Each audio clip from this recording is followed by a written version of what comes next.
अस्सलाम वालेकुम स्टूडेंट्स। आज हम इस एक्सरसाइज के जो लास्ट क्वेश्चंस हैं कुछ दो तीन वो हम करेंगे और इस पर इंशाल्लाह ख़त्म करेंगे एक्सरसाइज। तो कल से हम नई इसकी जो एक्सरसाइज या टॉपिक कहेंगे हम वो इम्पोर्टेंट पाइथागोरस थ्योरम वो हम करेंगे। आज इन तीन क्वेश्चंस को हम ख़त्म करेंगे। ज़्यादा बड़े नहीं है, आसान है, ऑब्जेक्टिव खास कर इसमें है, बस आज ज़्यादा नहीं करेंगे, ठीक है। तो अब हम शुरू करेंगे इंशाल्लाह। उम्मीद है मुझे आप खैरियत से होंगे, घर पर भी सब खैरियत से होंगे और आप सेहत सलामत होंगे। तो अपना सेहत का ख्याल भी रखिएगा। चलिए स्टार्ट करते हैं हम। क्वेश्चन नंबर 7 है। अगर आपके पास टेक्स्ट बुक है तो रखिए अपने पास। इंपॉर्टेंट क्वेश्चन है, 7th क्वेश्चन। और देखिए क्वेश्चन क्या कह रहा है हमें। इसकी फिगर गिवन नहीं है, हम बनाएंगे यहाँ से। क्वेश्चन कह रहा है हमें, prove that the area of an equilateral triangle described on one side of A square is equal to half the area of the equilateral triangle described on one of its diagonals। Means हमारे पास एक square है, मान लीजिए ये square हमारे पास है ABCD, ठीक। आपको पता है जो स्क्वायर है इसके हर एक साइड जो है क्या होते हैं, बराबर होते हैं। तो हर एक साइड यहाँ पर सपोज मान लीजिए स्मॉल a हम रखेंगे और हर एक जो इंटीरियर एंगल होता है वो क्या होता है, राइट एंगल होता है। तो यहाँ पर हम क्या क्वेश्चन क्या कह रहा है हमें, prove that the area of an equilateral triangle. Equilateral triangle आपके पास है which is described on one of it side, जो इसके किसी साइड पर बनेगी। सपोज यहाँ मान लीजिए ऐसे, ठीक है। ये है यहाँ पर ए बी और यहाँ पर इसका नाम हम रखेंगे सपोज ई, ठीक है। ये बनती हैं इक्विलेटरल ट्राइंगल ABE। सारे साइड्स क्या होंगे, बराबर, और सारे एंगल्स क्या होते हैं, इक्वल होते हैं। ईच एंगल इज 60 डिग्री, ये बात याद रखिए। इसका जो एरिया है, अब ये क्वेश्चन कह रहा है हमें, prove that the area of this triangle equilateral triangle ABE is equal to half the area, उस ट्राइंगल के एरिया के बराबर जो कहां पर बनती हैं, उस इक्विलेटरल ट्राइंगल के एरिया के बराबर जो बनती हैं इसके डायगोनल पर। डायगोनल कैसे हम डालेंगे, ये मान लीजिए डायगोनल है, BC डायगोनल है, तो इस पर जो ट्राइंगल बनेगी वो ऐसे आएगी, वो भी इक्विलेटरल है, ठीक है। वो भी इक्विलेटरल ट्राइंगल है, मान लीजिए लेट इट बी F, ठीक है।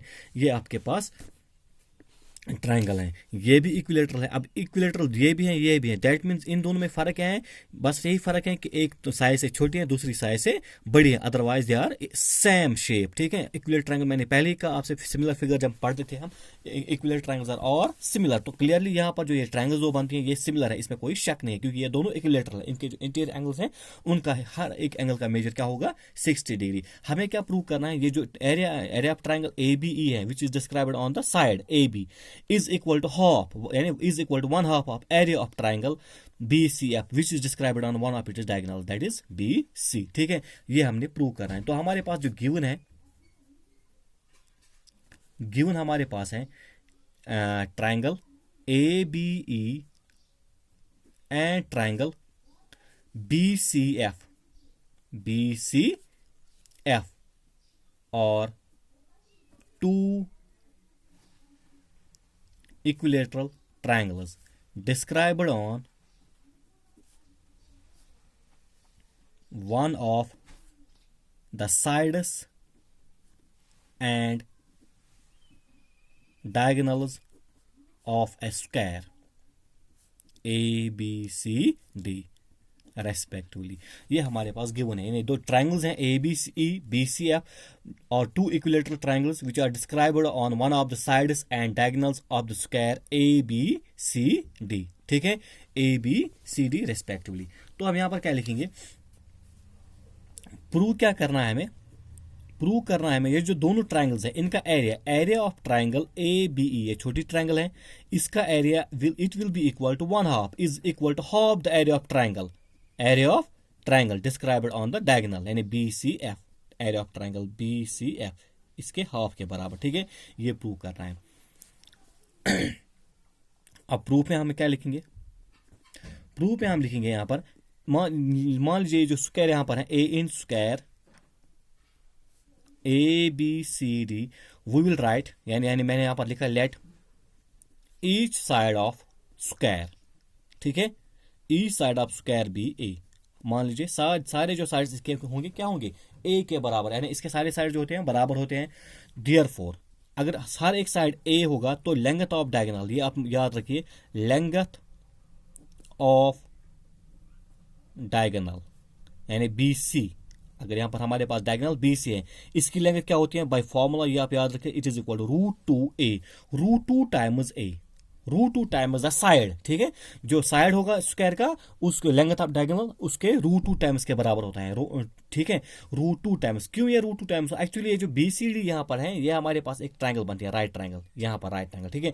और जो हमारे पास साइड CD और BD है, ये गिवन है AA। अब यहाँ पर हमारे पास जो लॉन्गेस्ट साइड है इस ट्रायंगल में, हाइपोटेन्यूज जिसे कहते हैं, ये निकालना होता है। तो कैसे निकालते हैं? By using Pythagoras theorem. वो यहाँ पर यूज नहीं करने, डायरेक्ट आप लिख लीजिए, इसका जो साइड है वो है √2a, तो √2a यहाँ पर इसका लेंथ ऑफ डायगोनल है, ठीक है।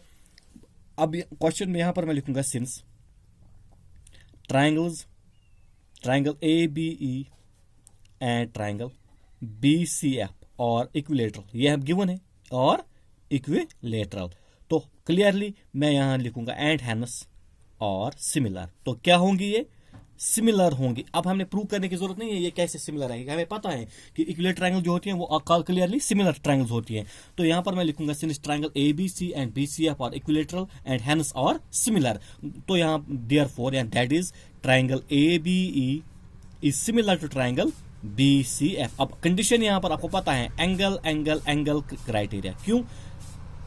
और equilateral triangles are similar by angle angle angle condition, क्योंकि हर एक जो इंटीरियर एंगल इनका होता है वो सेम होता है, इक्वल होता है। तो हम यहां पर यूज करेंगे अकॉर्डिंग टू थ्योरम 6.6, ठीक है, जो परसों हमने पढ़ी। Theorem 6.6 that says the ratio of the areas of two similar triangles means area of triangle ABE divided by area of triangle BCF will be equal to square of the ratio of corresponding sides, means ABE का side, BCF का side, तो इनके ratio के square के बराबर, यानी AB divide by BC whole square, ठीक है। अब AB जो है हमारे पास side of square that is A small a divide by BC यहां पर हमने निकाला, it is √2 times A whole square, ठीक। A और A कैंसिल हो जाएगा, you will get 1 divide by √2 whole square, 1 square is 1 divide by √2 square और root cancel, ये क्या आएगा 2, 1/2। तो क्लियरली आपने क्या निकालना है, this will imply that area of triangle AB is equal to, अब ये जो डिवाइड में यहाँ पर है एरिया ऑफ ट्रायंगल BCF, ये मल्टीपल हो जाएगा 1/2 को, तो ये आएगा 1/2 into area of triangle BCF and this is the proof. Area of triangle ABE जो हमने प्रूव करना था is equal to 1/2 of area of triangle BCF, ठीक है, ये प्रूव हो गया। ये क्वेश्चन था इंपॉर्टेंट। अब यहाँ पर इसमें और एक क्वेश्चन, ये क्वेश्चन तो नहीं है, ये ऑब्जेक्टिव्स भी हैं, आप देख लीजिए, क्वेश्चन से हम इसको सॉल्व करेंगे, उसी तरीके से हम देखेंगे। क्वेश्चन हमारे पास कह रहा है ABC एंड BD और 2 इक्विलेटरल ट्रायंगल्स, ऐसे ये ABC and BDE are 2 equilateral triangles such that D is the midpoint of BC। D जो है वो यहाँ पर है midpoint of BC, ठीक है, यानी दैट में, तो यहाँ पर अगर हम इसको ऐसे लिखेंगे, यहाँ पर E होगा कोई पॉइंट, तो BDE ये एक और ट्रायंगल हमारे पास है, ये भी इक्विलेटरल है, ठीक है। तो दैट में जो एंगल का, हर एक एंगल का मेजर वो क्या आएगा, इसका हर एक एंगल का मेजर क्या आएगा 60 यहाँ पर भी, ठीक है। तो क्लियरली आपने यहाँ पर देखा, ये जो ABC ट्रायंगल है, यहाँ BCA ट्रायंगल हमारे पास है, इसके जो हर एक साइड एंगल्स हैं वो क्या है 60। इसी तरह से BDE हर एक इंटीरियर एंगल 60 है, दैट मीन्स ये जो छोटी ट्रायंगल और ये जो बड़ी ट्रायंगल, ये क्या होंगी, फिर आपस में सिमिलर होंगी, ठीक है, ये आपस में सिमिलर होंगे। हमें क्या निकालना है, क्वेश्चन कह रहा है हमें find ratio of the areas of triangle ABC to the area of triangle BDE। हमने निकालना है ratio of triangle, area of triangle ABC, इसका ratio with respect to BDE क्या होगा, ठीक है, वो हमने निकालना है। तो सोल्यूशन में हम लिखेंगे यहाँ पर, अब हम ये गिवन है since D is mid point of BC, D is midpoint of BC and from D we draw a line segment which intersects AB at point E, ठीक है। AB कहाँ पर इंटरसेक्ट करते हैं, E पर, तो मैं यहाँ पर क्लियरली लिखूंगा दिस इंप्लाइज, क्लियरली शायद वैसा लिखना नहीं है, मैं लिखूंगा E will be mid point of, will be the, क्यों ये मिड पॉइंट होगा AB, ठीक है। अब जो E होगा ये भी मिड पॉइंट फिर होगा AB का, क्योंकि through midpoint D a line segment is drawn which intersects AB at E, then clearly E will be the midpoint of AB by, आपने पढ़ा होगा वो converse of midpoint theorem 9th में, ठीक है, वो रेफरेंस यहाँ पर देंगे, क्योंकि उसी के लिहाज से ये जो फिर ई है ये भी मिड पॉइंट होगा इसका। तो क्लियरली ये तो पता ही है, अब छोड़िए। Also we have triangle ABC and triangle BDE और इक्विलेटरल, ठीक। एंड हैनस सिमिलर, क्लियरली मैं लिखूंगा हैनस और सिमिलर, इसमें कोई डाउट नहीं है, ये सिमिलर नहीं होंगी। क्यों सिमिलर होंगी? क्योंकि आपको पता है एंगल्स इक्वल हैं, तो ये एंगल क्राइटेरिया से। Therefore I will write here triangle, that is area of triangle ABC is similar to triangle BDE, ठीक है। Area of triangle ABC is similar triangle area of triangle triangle ABC is similar triangle BDE। तो अगर ये triangle similar होंगी, अब हमने पता है therefore by theorem 6.6 theorem, the ratio of these the areas of these two similar triangles means area of triangle ABC divided by area of triangle BDE is equal to square of the ratio of corresponding sides। Means अगर हम ABC में देखेंगे तो BC side है, BDE में देखेंगे तो BD side है, इसी को हम लेंगे। I will write BC divide by BD whole square, एक ही साइड लेंगे, तीनों लेने की जरूरत नहीं है। अब BC जो है ऊपर देखिए आप BC, अब since D is mid point of BC, that means जो D है it divides BC into two parts, so that means BD और BD ये सेम है ना, it means BC जो इसके बदले में लिख सकता हूँ twice BD लिख सकते हैं ना, क्योंकि D है मिड पॉइंट BC का, तो BD और DC ये बराबर है, means BD plus BD is twice BC। इसको हम ऐसे लिखेंगे फिर twice BD divide by BD whole square. BD और BD कैंसिल हो जाएगा, it will be 2 divide by 1, नीचे तो 1 ही रहेगा, ठीक है। 2 by 1 whole square, so it will be 4 by 1।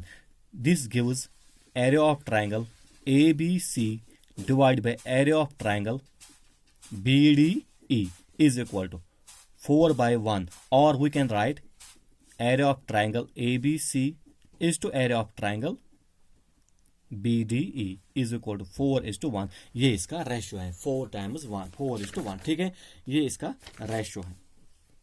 ये हमें क्वेश्चन कह रहा है। अब इसमें ये ऑप्शन शायद होंगे ऑब्जेक्टिव्स हैं, आप देख लीजिए कौन सा वाला ऑप्शन है ये करेक्ट होगा।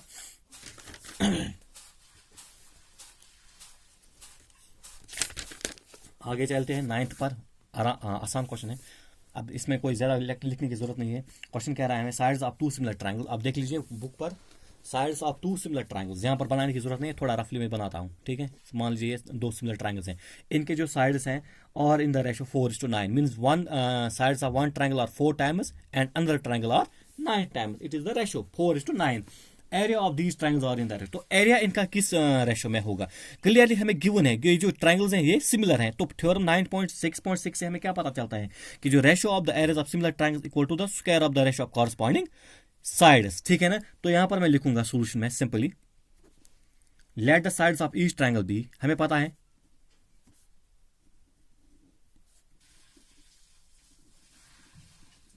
Each triangle B 4x and से 9x, क्योंकि इनका जो रेशियो है वो यही है 4:9, so one is 4 times another is 9 times, let it be 4x and 9x, they are the sides of these similar triangles. तो clearly since the triangles are similar, ये पता है हमें ट्रायंगल्स और सिमिलर, ठीक है। तो मैं यहां पर लिखूंगा therefore by theorem 6.6 their ratio of the areas, यहाँ the ratio of the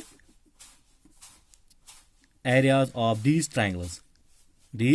triangles will be equal to, और जो इनका रेशियो होगा इन ट्रायंगल्स का, इनका एरियाज का जो रेशियो होगा that will be equal to 4x divide by 9x then whole square. Clearly यही होगा ना, the ratio of the areas of 2 similar triangles is equal to square of the ratio of corresponding sides. तो corresponding side हमारे पास है 4x और 9x, so it will be 4x divide by 9x whole square, it will be 4x whole square, it is 16x square divide by 9x whole square, it is 81x square. x square और x square cancel, you will get 16/81 और 16:81। अब option देखिए आप खुद ही कौन सा option है, ये इसका आंसर है, ठीक है। आप इसको सॉल्व करने की जरूरत नहीं है, आप जबान इसको याद रख सकते हैं, क्योंकि अगर आपके पास ट्रायंगल्स हैं whose sides are in the ratio 4:9, what will be the areas of the ratio of the areas। तो क्लियरली ये बात तो आपको पता है, इनको स्क्वायर कर, सिंपली इनको स्क्वायर करना है यहाँ से, ठीक है। 4² 9², इट विल बी 16:81। अगर यहाँ पर ये क्वेश्चन नहीं होगा तो ऐसे अगर कोई क्वेश्चन होगा, if the sides of the triangle are in the ratio 3:8, what will be the ratio of the corresponding areas, ठीक है। तो that will be equal to 3²8², that is simply 9:64, ऐसे होगा वो फिर, ठीक है। ये आपने डायरेक्ट यूज कर सकते हैं। तो ये हो गए क्वेश्चन। अब आज बस 3 क्वेश्चन थे, आसान थे, ज़्यादा मसला नहीं था। अब इनको भी देख लीजिए, इसी तरह से प्रैक्टिस कीजिए, कोई बात नहीं है, हम ऐसा ऐसा करेंगे इंशाल्लाह, सब करेंगे। तो अब जो नेक्स्ट टॉपिक है वो हम कल उठाएंगे, वो पाइथागोरस थ्योरम, उस पर भी ज़्यादा ध्यान दीजिएगा आप घर में, और इनको भी अच्छी तरह से पढ़िएगा। तब तक आप इंशाल्लाह कल तक लेक्चर के लिए तक आप शाद रहिए, आबाद रहिए और खुश रहिए। बाकी अपना ध्यान ख्याल रखिएगा, घर वालों का भी।